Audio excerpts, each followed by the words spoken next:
I'm Nora Whitfield, 27, and the night everything shifted began in our living room under a chandelier that hummed like a hive. My grandfather, Walter Hayes, wore his old Navy suit and laid a heavy wax-sealed envelope on the coffee table as if he were setting down an anchor. My father's smile spread too fast, too wide, and my stepmother's hand floated to her chest in a practiced flutter. The room smelled like lemon polish and roast beef we couldn't afford a month ago. The cane by Walter's chair tapped twice, steadying him, while I stood near the doorway pretending to be part of the wallpaper. Words were said about gratitude and family, the kind that sound polished from use. No one mentioned the number inside the envelope, but I could feel it thrum through the room like distant thunder. By the time my father slid the envelope into his jacket, I understood that what had been offered as care had already become a test. Before I go any further, tell me where you're listening from in the comments and tap that like and subscribe if you've ever watched a smile hide something you couldn't name. I grew up in a small Michigan town where the church bells marked Sundays and neighbors shoveled one another's driveways without being asked. My mother died when I was 9, and the quiet after her funeral taught me to hear what people mean, even when they're talking about something else. Walter stepped in with simple rules. Work hard, be fair, never leave a table without seeing the person across from you, and those rules shaped me more than any textbook ever did. My father, Dennis, chased deals like weather vanes, chase wind, proud of a business card that changed titles twice a year. When Marla married him, our house gained crystal glasses and lost the easy laughter that used to float from the kitchen. We were not poor, but we counted bills under refrigerator magnets, while Walter's investments land he'd held through droughts, stocks he never bragged about, quietly grew beyond anything we guessed. When he chose to move in with us after a fall on the ice, I told myself it was a blessing, a chance to bring those old rules into our home and keep them alive. At first, the house performed well. Marla laid out linen napkins at breakfast, and Dennis learned to ask Walter whether he preferred eggs or oatmeal before explaining why a man of his experience should consider a certain portfolio shift. I made coffee the way Walter liked, black and hot, and listened while he told me about the year the barn roof caved under snow and he rebuilt it by hand. Our dining room had never been so bright, and yet the brightness felt staged the way a showroom lamp glows equally on everything it touches. I noticed small things. Marla's smile dropping the moment Walter looked away. My father's eyes tracking the mail more than his father's steps. The sudden arrival of glossy brochures for luxury cars we didn't need. Walter watched too, with that polite patience of men who have seen winters come and go, and I wondered if patience at a certain point becomes another word for loneliness. When the envelope appeared, it was presented as security, a promise that Walter would never have to worry about what came next. Dennis spoke about responsibility, about family taking care of its own, his voice smooth enough to skate on, while Marla called it an honor and pressed her fingers around Walter's arm as if anchoring him to our couch. I stood behind the chair and traced the grain in the wood with my thumb, thinking about Walter's old pickup and the way he kept a wrench set under the passenger seat in case anyone on the road needed help. $50 million can turn a lot of heads, but it shouldn't change a man's duty to the person who gave it. Walter's eyes found mine over the rim of his coffee, and whatever he saw there made his mouth soften. He nodded once, the smallest agreement we'd ever shared. The days that followed were tidy on the surface. A home nurse came twice a week for blood pressure checks, and Marla arranged fruit bowls like magazine covers, while Dennis started using phrases like running point and optimizing care that belonged more to conference rooms than kitchens. I balanced my job at a community clinic with errands Walter preferred. I handle pharmacy runs, jacket zippers that stuck at the track, small repairs he could no longer do with cold, stiff fingers. Money changed the air in the house not by scent, but by weight. Conversations sank faster, laughter didn't rise as easily, and doors began closing halfway through sentences. I told myself we could still keep our promises if we held to the rules, work hard. Be fair. See the person across from you. Yet each night I went to bed listening for Walter's cough and for something else I couldn't name. The first crack was quiet. I passed the kitchen and heard Dennis whisper that groceries were getting out of hand, and Marla answered that cutbacks could start with small things Walter wouldn't miss. I stood very still and watched the hallway light tremble across the floor. Walter never complained, but he began leaving half his coffee in the cup, and the porch chair stayed empty even on mild afternoons. When I asked whether he wanted to drive by the river, he said, "Maybe tomorrow," and stared at the window as if tomorrow were a town he could see from here but didn't trust. In our house, the word care started to behave like a receipt, something to show, not something to live. On Sunday, I arrived home from the clinic with a bag of cinnamon rolls and found Walter in his favorite sweater buttoned wrong by one notch waiting at the table. He told me about the wheat fields again, how the stalks made a soft hiss when the wind ran through them, and I pictured the sound filling all the quiet spaces our money had opened. Dennis breezed in to ask whether I'd seen a certain document, and Marla followed with a catalog. He'd a notch 2 high windows shut, as if fresh air cost extra. The envelope was now a fact with its own gravity. It pulled the chairs, the schedules, the tone of our voices. I kept thinking of Walter's rules, wondering how to keep them from snapping under a strain we all pretended not to feel. That evening, clouds stacked over the neighborhood like gray books, and the weather rolled in on a low rumble that moved through the walls. I set a mug of tea by Walter's hand and heard the first heavy drops hit the porch rail, each one spaced like a warning. From the kitchen a glass shattered, then a pause so long the house felt hollow.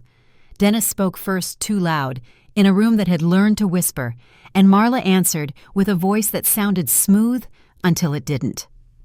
I stepped into the doorway, the storm pressing its palm flat against the windows, and saw my father's face set in a shape I hadn't seen since the day he buried my mother, only this time it wasn't grief. The night the shouting began, the air in the house felt charged thick with something I couldn't name. The storm had rolled in fast, the kind that painted the windows with streaks of silver and made every wall hum with thunder. I was in the living room pretending to work on my laptop, the kind of pretending you do when you're afraid of what you might hear if you stop. Then it happened, a crash of glass from the kitchen, sharp and final. My father's voice followed louder than the storm. "I'm done," he shouted. "I've had enough of this old man draining us dry." The words seemed to hang in the air before breaking apart into silence. I stood up before I even realized it, heart pounding, every sound sharper than it should have been. When I stepped into the doorway, I saw my father standing among the shards of a broken glass, his face red and his hands clenched into fists. My stepmother Marla leaned against the counter with her arms crossed, her expression calm in a way that didn't feel comforting. "Dennis," she said, her voice low but steady, "you need to calm down."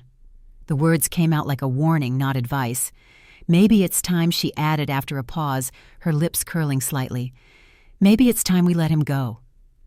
The storm outside cracked like an answer, lightning flashing across the window just as my grandfather shuffled into view. Walter's cane tapped softly against the tile, a sound that had always meant safety to me when I was little.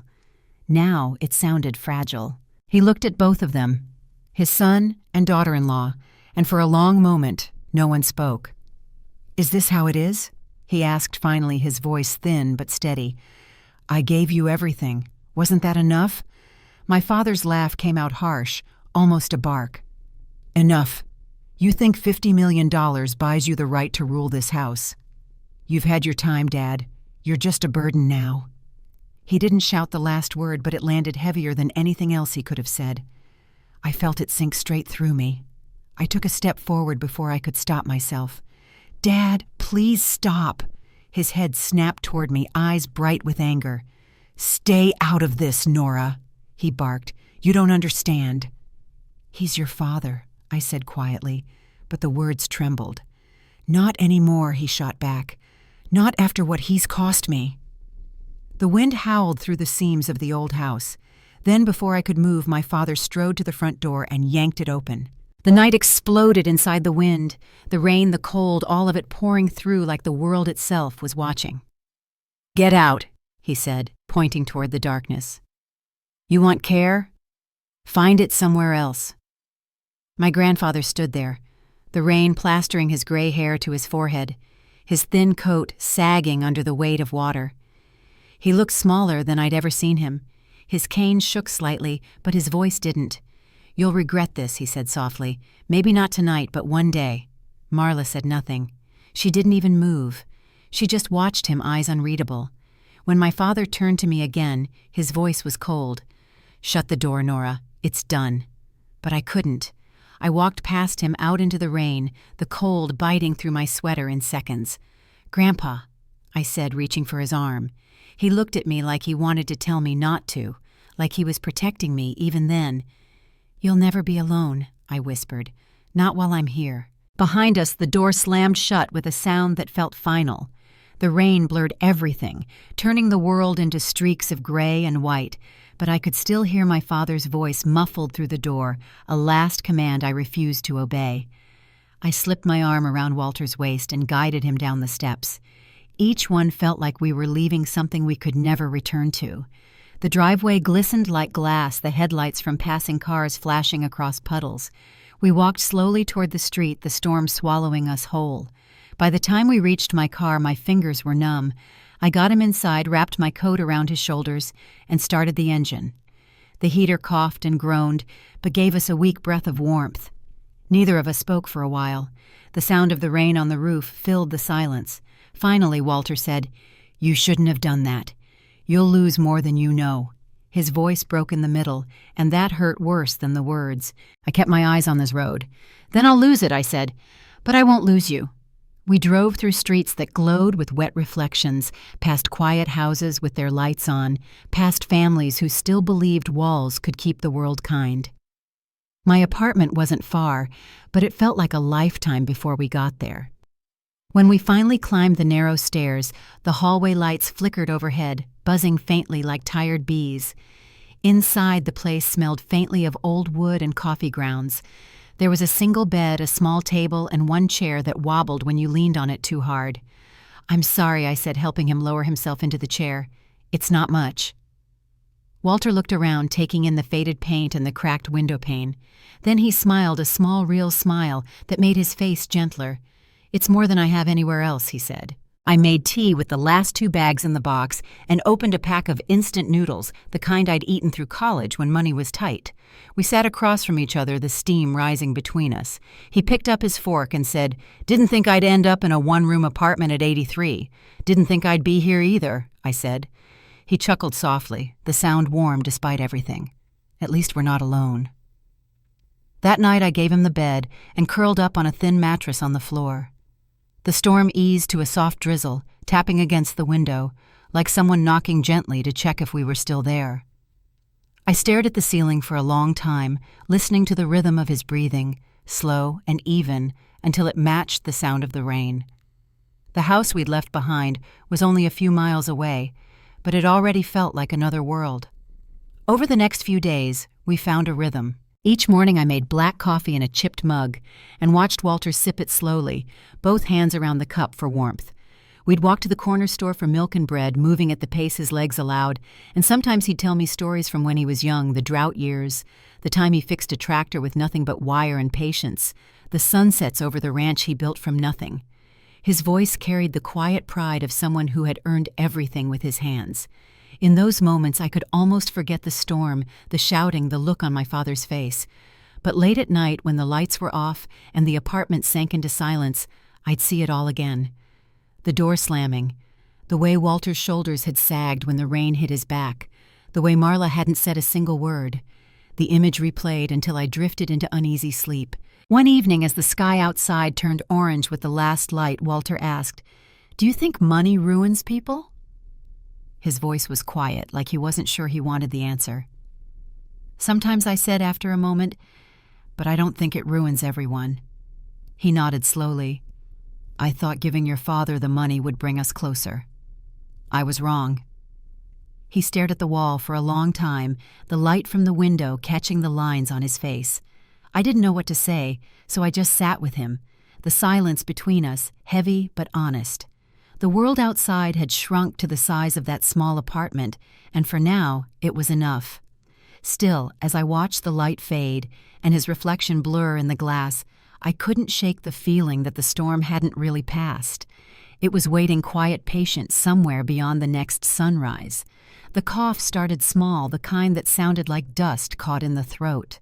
At first, Walter brushed it off with a wave of his hand and a half-smile that said not to make a fuss. Just the cold, he told me one morning as he sipped his coffee by the window. But the sound stayed echoing softly through the apartment at night, growing harsher as the weeks went by.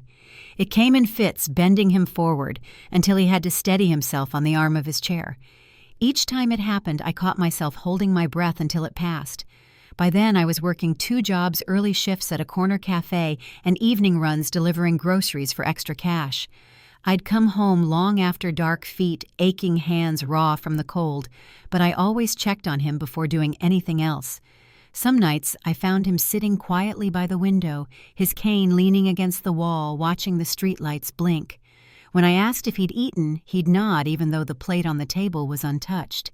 He never wanted me to worry, but worry had become part of the air we breathed. I started leaving notes taped to the fridge with reminders: medicine, at 8 soup in the fridge, tea in the kettle. Still, there were mornings when I'd find him asleep in his chair, the tea untouched, his hand resting on his chest, like he was listening for something inside him. One night, while I stirred broth on the stove, I heard him whisper. It was faint, almost lost under the sound of boiling water. "I don't want to be a burden." His words came out thin and cracked. I turned quickly, ladle still in my hand. "You're not," I said. "You're my family." He smiled at that, but it didn't reach his eyes.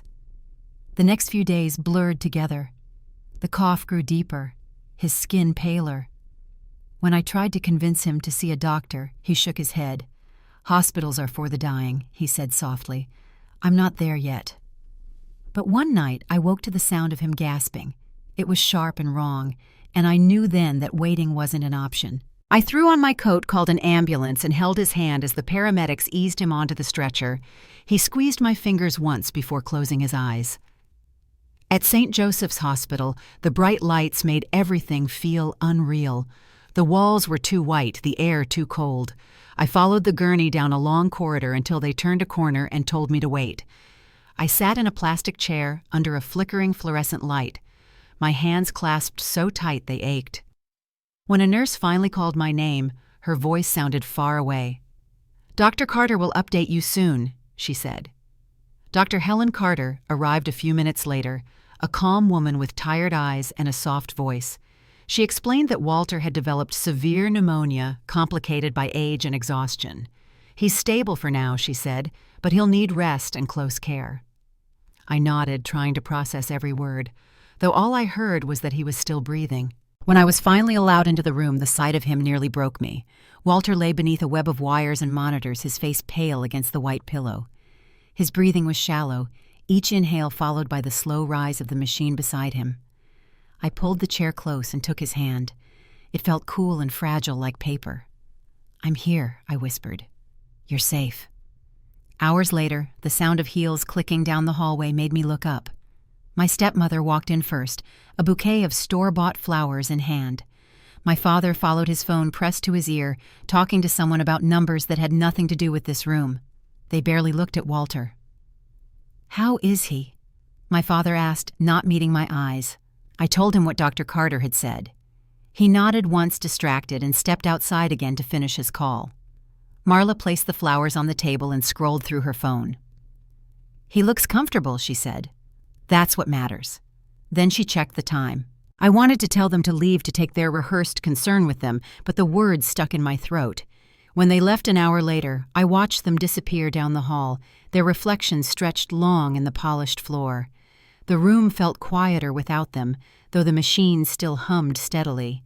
I dipped a cloth in cool water and pressed it to Walter's forehead. He stirred his lips, parting just enough to whisper, "You're the only one who truly sees me." I held his hand and smiled, though my eyes burned. "I should be doing more," I said. "You deserve better than this." He shook his head, managing a faint grin. "You've already given me more than I ever dreamed," he said. "You gave me dignity." That night I stayed beside him until the first light crept through the blinds. The storm had returned outside, a soft rain tapping against the window, and I thought about how much could change in a single season. My father still had his money. My grandfather had his courage. And I had a choice to make about what came next. Over the following week, I balanced work and hospital visits, living on coffee and adrenaline. Each morning before leaving, I'd whisper goodbye to Walter, unsure if he'd remember by the time I returned. Dr. Carter became a quiet presence in those days. She'd stop by to check his charts sometimes, leaving an extra blanket folded neatly at the foot of the bed. "He's strong," she told me one evening. "People like him don't give up easily." I wanted to believe her. On the 5th night, I woke from a half-sleep in the waiting room to the sound of monitors beeping faster. A nurse hurried past me, and I followed without thinking. Inside, Walter was awake, his eyes open but distant, like he was seeing something I couldn't. I moved to his side. "It's okay," I said softly. "You're not alone." He turned his head slightly toward me, a faint smile crossing his lips. "Remember what I told you," he whispered. "Love is rarer than gold." His hand tightened briefly around mine before settling again. When his breathing steadied, I sat there for a long time, listening to the rhythmic hum of the machines. The hospital's night shift murmured in the distance, shoes squeaking, phones, ringing doors, closing softly.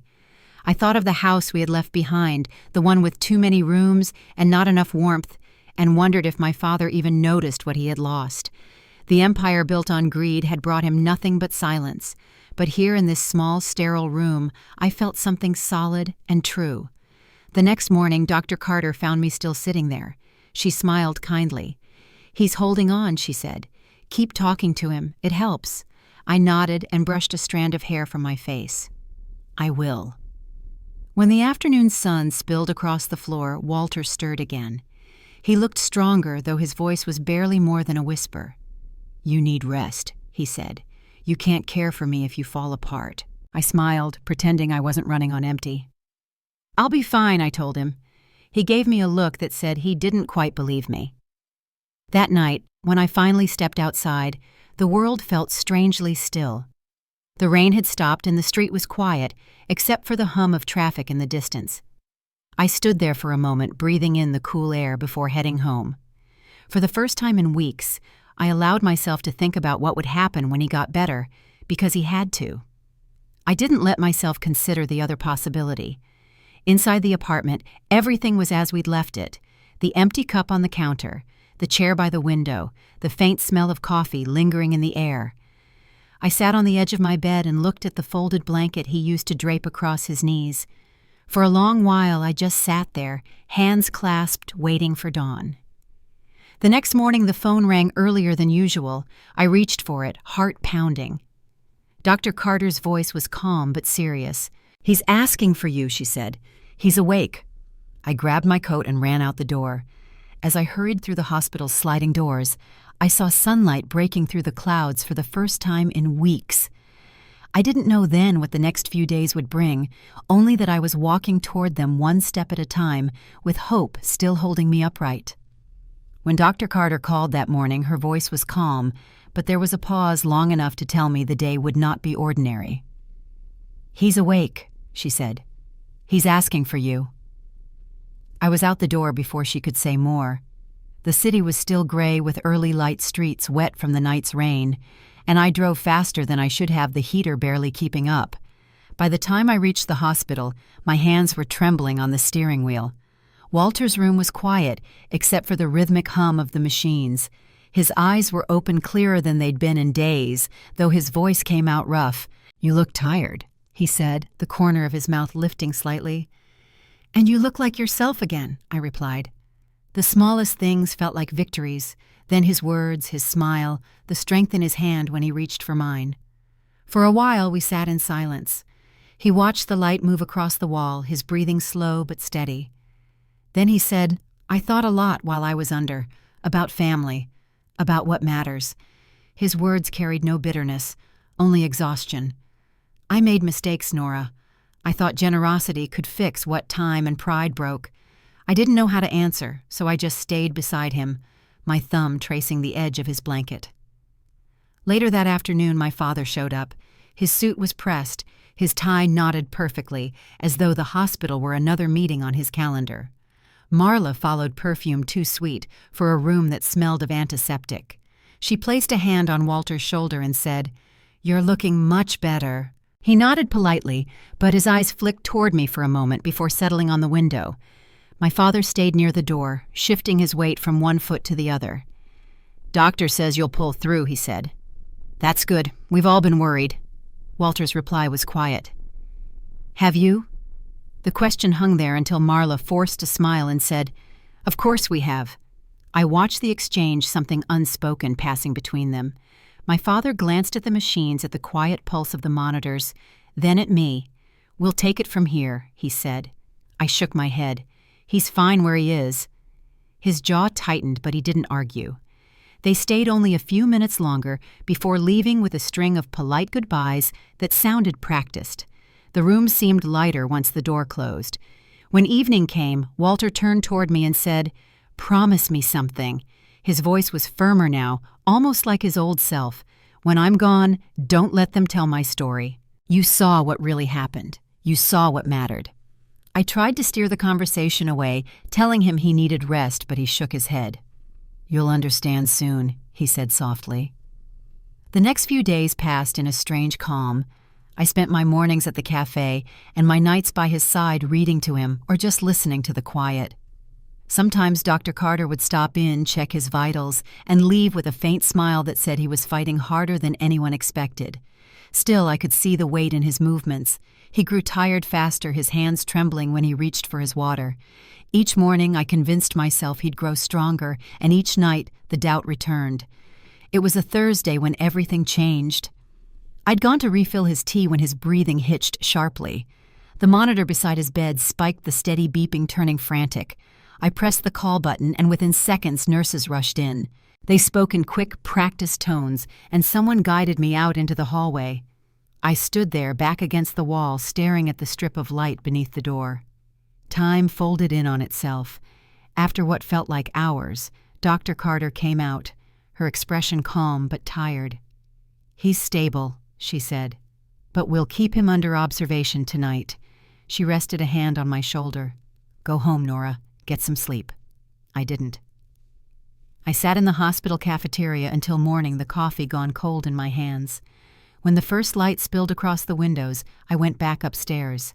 His room was still. The machines hummed softly, steady, and patient. Walter opened his eyes as I entered, and his voice was barely a whisper. "You stayed." I nodded, taking his hand. "Always." He gave me a faint smile. "Then I'll rest." He never woke again.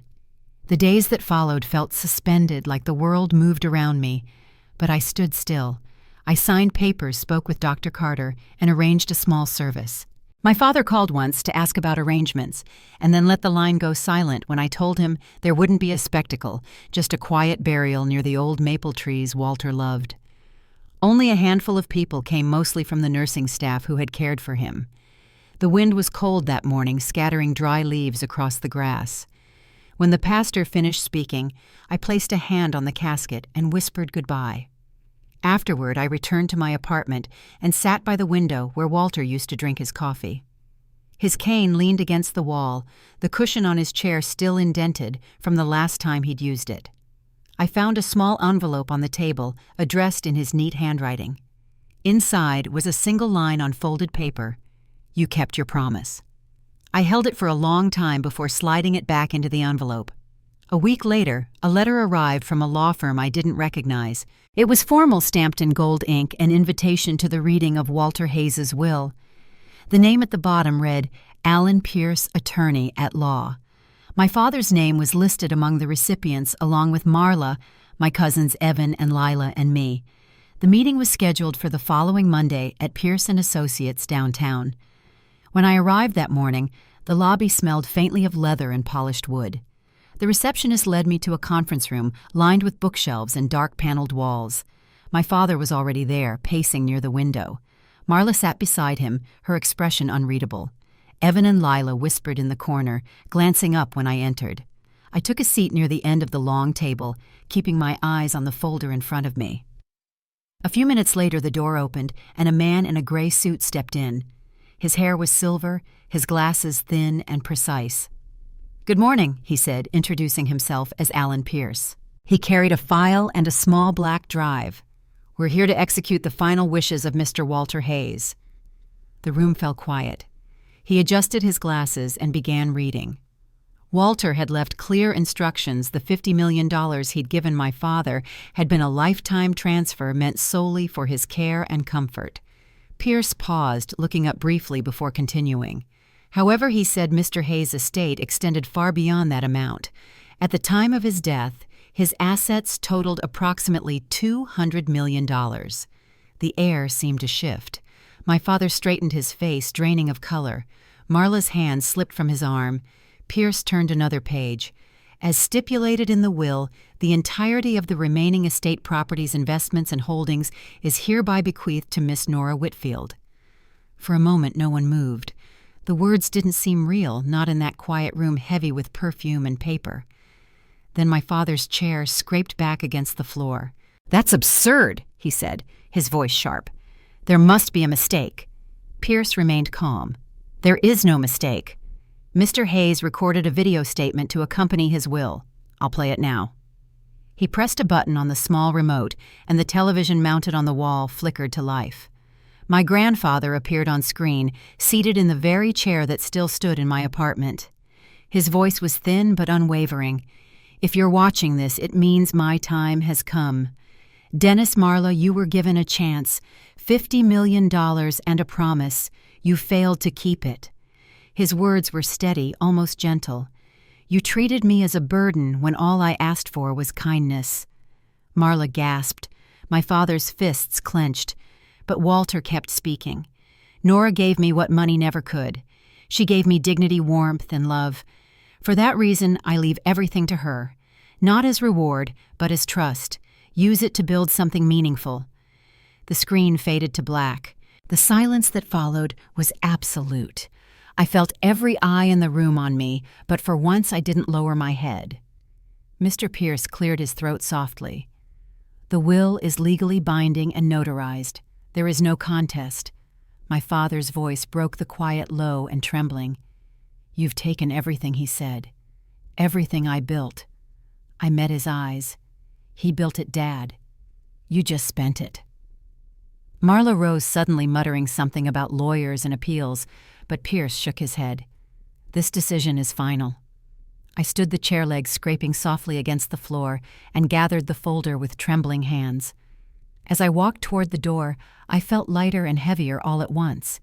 In the hallway, I paused, the echo of my grandfather's words still ringing in my mind. Use it to build something meaningful.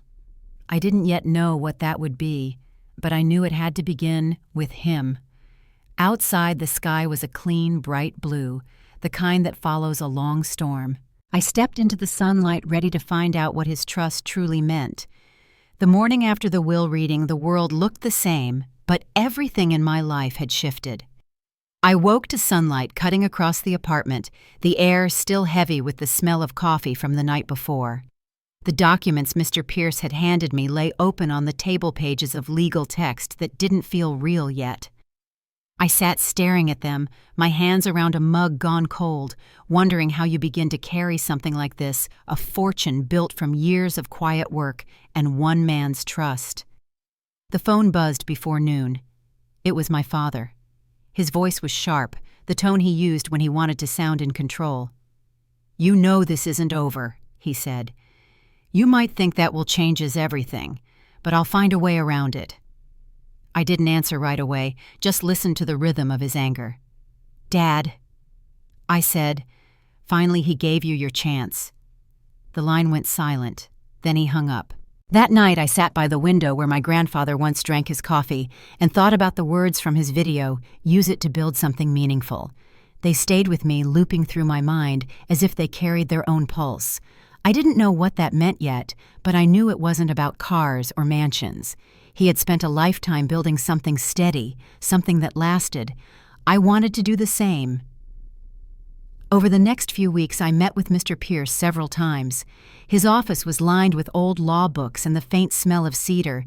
He guided me through the maze of paperwork with patient precision, answering questions I didn't even know how to ask. "He trusted you," Pierce said one afternoon, closing the final folder. "Not just with his money, but with his legacy. Be deliberate." I nodded, feeling the weight of that word. When the estate officially transferred, I moved into a small rental house near downtown. It wasn't grand, but it had space for quiet thinking with windows that caught the late afternoon light. I spent long evenings at the dining table mapping ideas in notebooks, trying to find the line between gratitude and responsibility.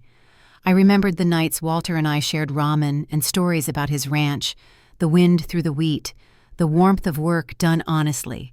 I wanted to build something that carried that same simplicity of care. It started with a memory. A few weeks before he died, we'd passed a nursing home on our way back from the doctor's office. The windows were gray, the courtyard empty except for a single plastic chair. Walter had watched it quietly and said, "No one should spend their last days like that." The image returned now clear as the day he said it. That was where I began. I contacted a nonprofit consultant named Grace Ellison, a woman Mr. Pierce recommended. She met me at a coffee shop near the courthouse, her hair pulled into a loose bun, a folder already open before she sat down. "You're not the first to want to build something good from a loss," she said, "but if you want it to last, it needs structure." We spent hours outlining plans, budgets, zoning, staffing, licensing. The words elder care and residential model filled the pages until they started to take shape. By the time we left, the idea had a name, Harold's Haven. Grace helped me find architects who specialized in accessible design and a patch of land on the edge of town near an old orchard. I walked the property one evening as the sun dipped behind the trees, the air full of cicadas. The grass brushed my legs, and I could almost imagine Walter walking beside me, his cane tapping softly on the path. I could hear him saying what he used to tell me whenever I doubted myself: every good thing starts small. Construction began in early spring. The first few weeks were a blur of blueprints calls and long days that left me bone-tired, but satisfied in a way I hadn't felt in years. I visited the site every morning, watching walls rise where there had been only empty field. I asked for windows that opened wide to let in sunlight gardens where residents could grow herbs and flowers, and a library lined with the kinds of books Walter used to read. Grace joked that I was designing it like a home, not a facility, and I told her that was the point.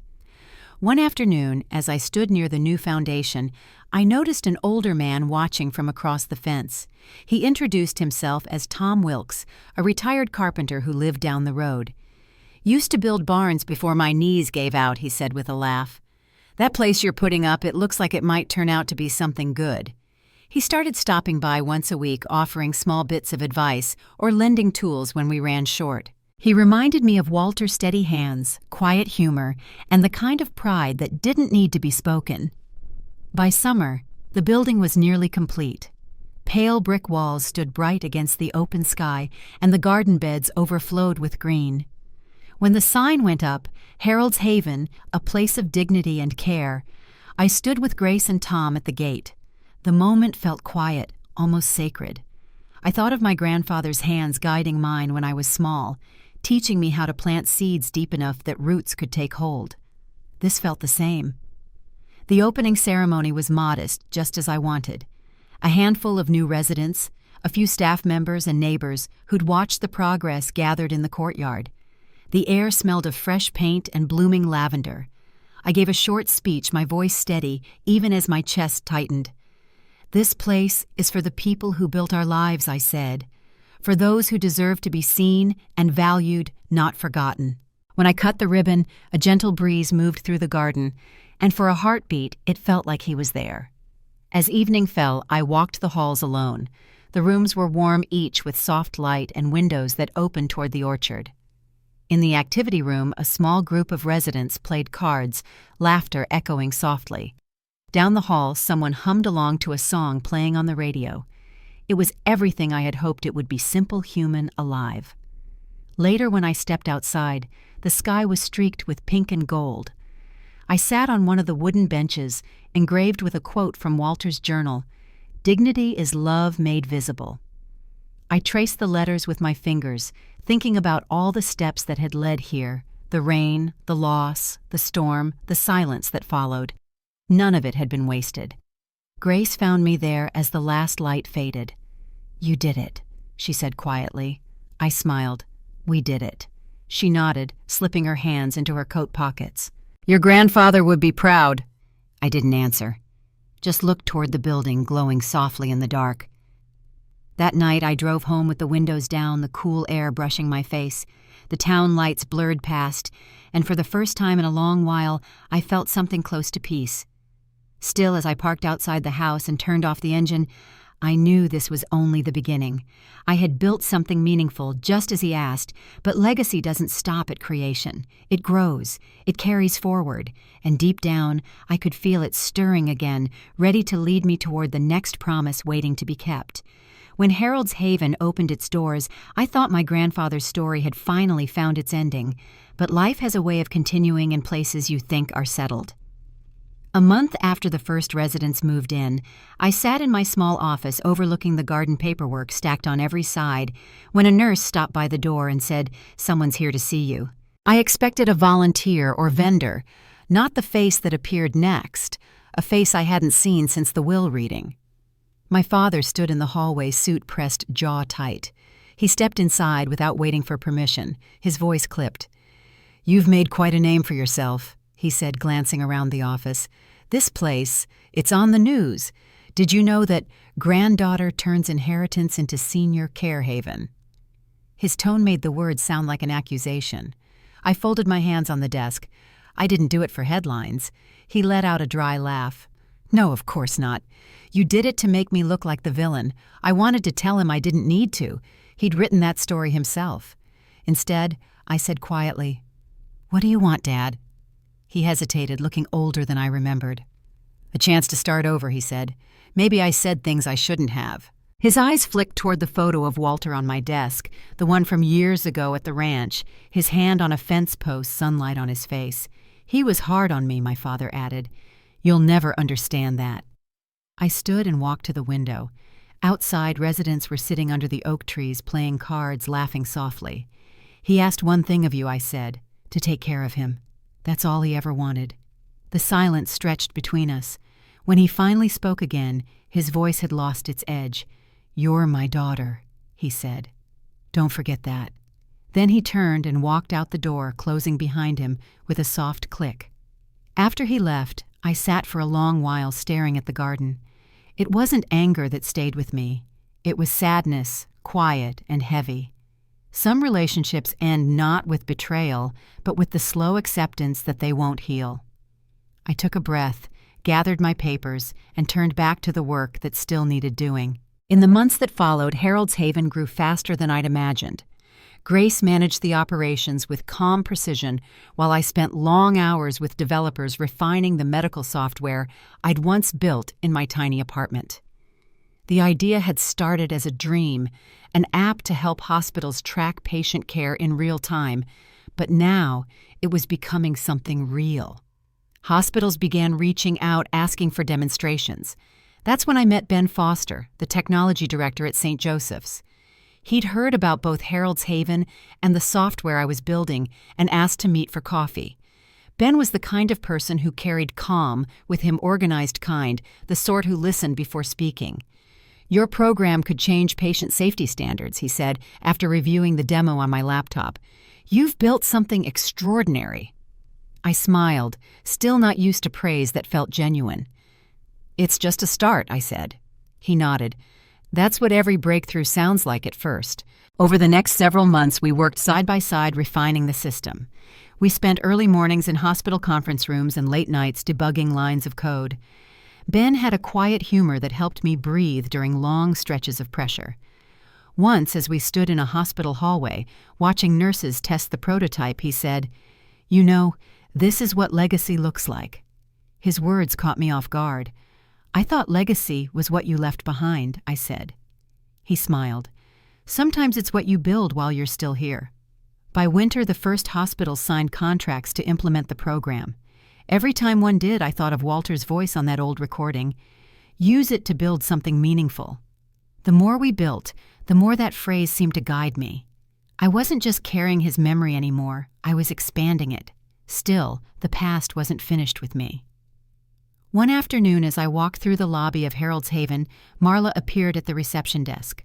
Her voice, soft and careful, reached me before I even saw her. "Nora," she said, "can we talk?" She looked different, smaller somehow, her usual polish replaced by a kind of uneasy calm. I led her to the courtyard, where the wind carried the scent of pine. I came to apologize. She began clutching her handbag. "Your father and I made mistakes. We were scared, and greed makes people foolish." She looked down, twisting a ring on her finger. I thought money meant safety. I studied her for a moment. There were lines at the corners of her eyes I hadn't noticed before. "He trusted you," I said quietly. "You both broke that." She nodded. "I know. I can't change what we did, but I wanted to tell you. I see it now." For a moment, I saw not the woman who had stood silent while my grandfather was thrown out, but someone simply tired of fighting with ghosts. "Thank you for saying that," I said. She looked relieved, though neither of us spoke forgiveness out loud. When she left, I stood alone in the garden watching the sunlight move across the benches. Maybe not every wound closes cleanly, but acknowledgement has its own kind of grace. That evening, I walked the halls as usual, greeting residents stopping to listen, when one of them, Mrs. Calloway, who had been a teacher for 50 years, recited poetry from memory. The halls were filled with soft laughter and the smell of dinner from the kitchen. It was simple, but it felt like what Walter had wanted all along, a place where people mattered. Later, Ben stopped by with 2 cups of coffee. We sat outside under the string lights that lined the courtyard. "Do you ever think about what he'd say if he could see all this?" he asked. I smiled faintly. "I think he'd tell me to get some rest," I said. Ben laughed, then grew quiet. "You've built something rare, Nora," he said. "You turned pain into purpose. That's not something most people manage." I looked out across the garden. "It wasn't just me," I said. "He gave me the start. The rest came from everyone who cared enough to help." The wind rustled the trees, and I thought about the path from that stormy night to this moment, the rain, the hospital lights, the empty apartment that became a beginning instead of an end. Every step had led here to this quiet evening where the past and present finally sat side by side without fighting. As the lights flickered softly, Ben stood and stretched. "You've still got a long road ahead," he said. "The software, this place, it's just the beginning." I nodded, feeling it too. "I know," I said, "but for the first time it feels like the road is mine." When he left, I lingered in the courtyard listening to the low hum of conversation inside. The moonlight glowed on the building's pale walls, and the windows reflected the warmth from within. For a long moment, I stayed there remembering Walter's words from years ago on the ranch, "Every good thing starts small." That line had once been a comfort. Now it was a challenge, because what we'd started here, a home, a promise, a legacy, was still growing, reaching further than either of us had imagined. And though I didn't know where it would lead next, I knew one thing with certainty: I wasn't walking through the storm anymore. I was walking toward the light that came after. The first year after Harold's Haven opened passed faster than I expected. Each season brought new faces, new routines, and small miracles that made the long days worth it. I'd walk through the halls in the mornings and see residents reading newspapers, swapping recipes, or simply sitting by the windows, watching the garden grow. Some days, I'd still catch myself waiting for Walter to step around the corner, cane in hand, ready to tell me what needed fixing. But instead, I saw his memory in everyone around me: quiet dignity, steady purpose, and the simple comfort of being seen. One afternoon, I sat in the garden beside Clara Jennings, one of our earliest residents. She'd been a nurse for nearly 40 years before arthritis made it hard to stand for long. "This place," she said, sipping her tea, "it doesn't feel like a home. It feels like hope." I smiled at that because she'd managed to put into words what I hadn't been able to. Hope, that was what Walter had given me even in his final days, and somehow it had found a way to keep growing here. That spring, Harold's Haven hosted a small event to celebrate our first anniversary. We invited families, local volunteers, and the hospital partners who had supported us from the beginning. Grace organized everything down to the last detail, from the flowers on the tables to the slideshow of residents' stories that played against the back wall. When I stepped up to give a short speech, I looked out at the crowd faces, both familiar and new, and felt a lump rise in my throat. This place exists because one man believed in love over wealth, I said. His name was Walter Hayes. He didn't just give me a fortune. He gave me faith in what good can look like when it's shared. When I finished, the room stood quiet for a moment before the applause began. Soft at first, then growing. I caught Grace's eyes across the crowd, and she nodded, smiling. For the first time since that stormy night years ago, I felt at peace standing in front of others. I wasn't the girl from the small apartment anymore. I was someone carrying forward a legacy built on kindness. The weeks after the event were full of change. Hospitals began using our software in more states, and Ben called one evening with news that it had reduced patient errors by nearly 20%. His voice carried the same quiet excitement I remembered from our early meetings. "You did it, Nora," he said. I laughed softly. "We did it." He hesitated for a moment before saying, "You should be proud." Those words landed gently, unexpected but grounding. I hung up and sat for a while on the back steps of Harold's Haven, the sky painted in deep orange and purple. The smell of rain lingered in the air, and I thought of Walter again, how he'd once said that storms don't just destroy, they clear space for new things to grow.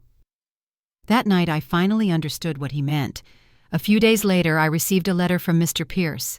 It wasn't about legal paperwork this time, but a personal note written in his neat handwriting.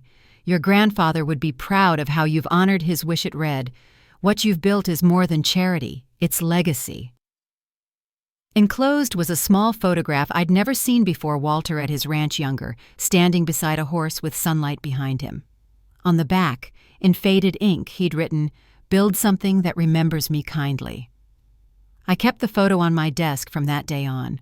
As Harold's Haven expanded, we opened a second wing for residents with memory loss, designed with familiar colors and quiet spaces to bring comfort.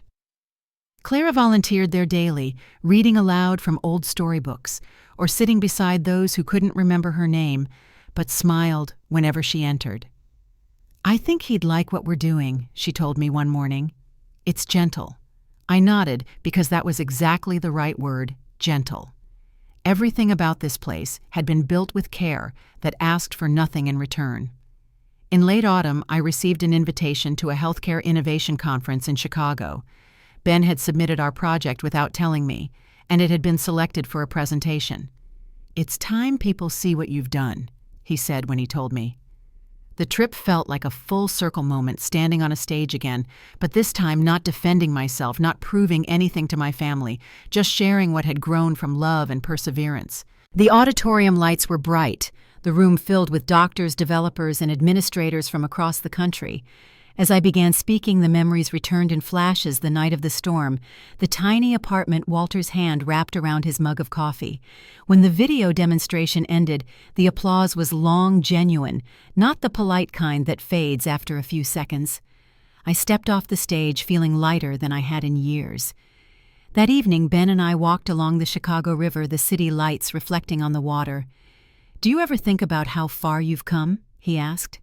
I smiled. "Every day," I said, "and somehow it still feels like I'm just getting started." He nodded, hands tucked in his coat pockets. "You've turned grief into something that heals people. That's rare." His words lingered long after the conversation ended. When I returned home, Harold's Haven was buzzing with new energy. The local news had picked up the story about the award, and visitors started coming to learn how we'd built the model. Grace joked that I'd need a receptionist just to handle interview requests. But beneath the attention, the work stayed the same. Morning walks through the halls, laughter from the common room, and the smell of cinnamon rolls from the kitchen on Sundays. One afternoon I found a young volunteer helping a resident plant bulbs in the garden. The girl couldn't have been older than 10, her hair tied in a messy braid. "My grandma's here," she told me. "She says this place feels like family." I watched her press her small hands into the dirt beside her grandmother's. That simple act that shared care captured everything Walter had wanted for this place. Later that night I walked alone through the quiet halls. The lights were dimmed and soft music played from the lounge. I stopped by the bench outside where Walter's quote was carved, "Dignity is love made visible." The wood had begun to fade, a little worn smooth by time and touch. I traced the letters, remembering his voice, the steady rhythm of it. "We did it," I whispered. "You were right. Every good thing starts small. A breeze rustled through the trees, carrying the scent of lilac from the garden, and for a moment I felt something settle inside me, a kind of stillness I hadn't known in years. I looked back at the building glowing softly against the dark, every window, a reminder that what had begun in pain had become something alive, something lasting. Tomorrow would bring new challenges, growth, change, maybe even doubt. But as I stood there, I realized I no longer feared any of it. The storm that once threatened to break me had become the very reason I learned to build. And though I couldn't see the future yet, I knew it was bright enough to walk toward without hesitation. Winter came softly to Harold's Haven, the kind of season that painted everything in muted colors and invited quiet reflection. Snow rested on the roof lines, the gardens slept beneath the frost, and the laughter of residents drifted through the halls like music. I often walked those halls after dusk, the light spilling from doorways where friends gathered to play cards or share stories. It wasn't luxury that made this place beautiful. It was life itself, stitched together from moments of care. One evening, I found Clara Jennings in the library sorting through a box of donated books. She looked up and smiled, her hands brushing dust from a worn hardcover. "You know," she said, "your grandfather would have liked this place best at night. It feels peaceful like a prayer." I nodded, glancing toward the windows where snowflakes caught in the lamplight. "He would have liked you too," I said. She chuckled. "He sounds like a man who appreciated a stubborn spirit." Her laughter filled the quiet, warm and steady, and for a moment it felt as if Walter was there in the room with us. As the new year approached, Ben Foster called with an update on the software. It had expanded to hospitals across 4 states, helping nurses streamline patient care. "You've created something lasting," he told me. I smiled, remembering those long nights spent coding beside my grandfather's bed, thinking only of helping him breathe easier. "We did it," I said, "for him." Ben paused before replying. "For more than him, I think. You've made care the standard, not the exception." His words stayed with me long after the call ended. The following week, I hosted a small gathering for the staff and residents. The dining room glowed with soft lights, and the tables were set with simple white candles. Grace stood beside me holding a clipboard as usual, but her smile was easier now. "You know," she said, "this doesn't feel like work anymore. It feels like home." As we watched the residents raise their glasses to toast another year, I realized that every person here had become part of something larger than any one story. This was what Walter meant when he said to build something meaningful. It wasn't about wealth or recognition. It was about giving others a place to belong. Later that night, when the rooms had quieted and the last of the candles flickered low, I walked out to the garden. The bench beneath the oak tree was dusted with snow, the same one carved with my grandfather's words, "Dignity is love made visible." I brushed the snow away and sat for a while, the cold seeping through my coat, but not deep enough to chase me inside. The air was still, the world hushed, and in that silence I could almost hear him again, his steady voice reminding me that storms don't last forever. They leave space for new things to grow. I thought back to the beginning, the night rain soaked through our clothes, the fear in his eyes, the way I held on, because I couldn't bear to let go. If someone had told me then that the same night would one day lead to all of this, I wouldn't have believed them. But maybe that's how love works. It asks us to carry someone forward to turn pain into something that outlives the moment it was born in. When I finally stood to leave, I looked once more at the lights glowing through the windows. Inside life was unfolding laughter stories, small acts of kindness that filled every corner. I whispered a quiet thank you into the night, not just for what he left me, but for the chance to make something good of it. Before heading in, I glanced toward the gate where visitors sometimes stopped to read the brass plaque mounted beside it. It bore a single line that always made me smile, "Built on love, open to everyone." That was the legacy my grandfather left behind, proof that compassion once planted keeps growing long after we're gone. I still visit that bench most evenings. Sometimes I bring a notebook, sometimes just a cup of coffee. Residents pass by and wave, and the sound of their laughter drifts through the cold. It reminds me that peace isn't the absence of struggle. It's the grace that follows when we choose to do what's right, even when it's hard. If you've ever carried someone's memory forward or turned a painful moment into something kind, then you already understand what this story means. Share it with someone who needs that reminder. And if you're listening tonight, take a moment to look at your own life and see what's still growing in the light you've made.